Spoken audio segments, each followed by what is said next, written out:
បងប្អូនថ្ងៃនេះខ្ញុំមកធ្វើជ្រក់ស្ដាយប្រុសម្ដងបងប្អូនខានញ៉ាំយូរហើយថ្ងៃនេះសាកមកធ្វើសិនដោយសារតែមួយថ្ងៃមុនហ្នឹងគឺខ្ញុំមកបដោះស្ដាយខ្លួនឯងបងប្អូនអញ្ចឹងទៅក៏នៅសល់រៀងច្រើនដែរខ្ញុំក៏យកមកធ្វើជ្រូកញ៉ាំតែម្ដងទៅអាពេលបដោះស្រួលបងប្អូនហើយតែពេលរើសវិលមុខញ៉ាំគ្រឿងក្រៅដែលមានជ្រូករបស់ខ្ញុំគឺងាយស្រួលមែនតើបងប្អូនមានតែខ្ទឹមសបន្តិចទៅអំបិលបន្តិចមកហើយនឹងម្ទេសដាក់តាមចំណង់ចំណូលចិត្តដែលបងប្អូនចូលចិត្តចឹងណាហើយខ្ញុំក៏ដាំទឹកឲ្យពុះចំនួនទឹកខ្ញុំអត់ដឹងទេនេះខ្ញុំបានកំណត់ទេដល់ត្រឹមថាយើងដាក់ម៉េចមួយលិចជាមួយនឹងជ្រក់របស់យើងសក់នៅក្នុងទូមាន2ផ្លែចាំការទៀតបងប្អូនដាក់អស់មកមិនបាច់ទុកបោយធ្វើជ្រលក់ច្រឡោញអីទេដាក់ជាមួយនឹងជ្រក់នឹងតែម្ដងបងប្អូនចូលចិត្តទៅសក់ច្រើនដាក់ច្រើនទៅខ្ញុំនៅសល់តែ2ហ្នឹងគឺខ្ញុំដាក់2ហ្នឹងតែម្ដងហើយក៏ខ្ញុំយកស្នូលវាចេញអញ្ចឹងណាកុំឲ្យវាជ្រិចបើមិនយើងយកស្នូលចេញអញ្ចឹងទៅគឺសសក់របស់យើងគឺស្រួលឈ្ងុយបងប្អូនអញ្ចឹង2ផ្លែយើងបានរៀងក្រាលដែរហើយនេះគឺជាស្ដាយបដោះដែលខ្ញុំដាក់ក្នុងទូទឹកកកដែលខ្ញុំរើសហើយស្អាតអញ្ចឹងណា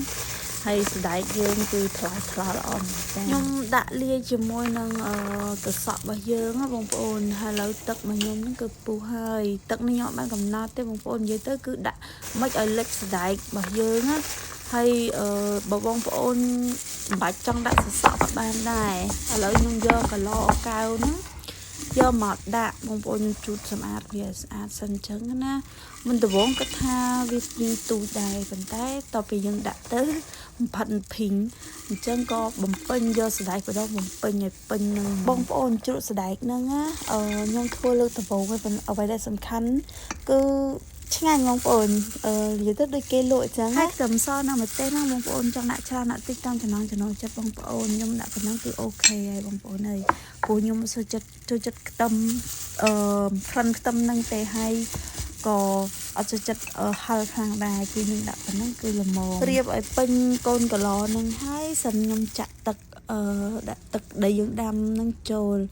អ្វីដែលសំខាន់បងប្អូនដាក់ធ្វើម៉េចឲ្យលិចស្ដែករបស់យើងណាអញ្ចឹងមិនស្ដែកយើងស្រួយហើយឆ្ងាញ់អត់ខូចអញ្ចឹងបងប្អូនខ្ញុំរៀងស្ទើរទឹកទៀតបងប្អូនអញ្ចឹងក៏ខ្ញុំបន្ថែមតិចទៀតជាមួយទឹកក្តៅដូចគ្នាបងប្អូនតិចលេងថែមទឹកត្រជាក់ទៅថែមទឹកក្តៅដូចគ្នាដាក់បំពេញឲ្យពេញធ្វើម៉េចឲ្យពេញ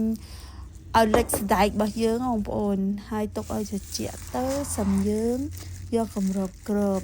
ទុករយៈពេលប្រហែលជា3ថ្ងៃបងប្អូនញ៉ាំបានទេបងប្អូនអញ្ចឹងបើសិនបងប្អូនអត់ចូលចិត្តជូរទេ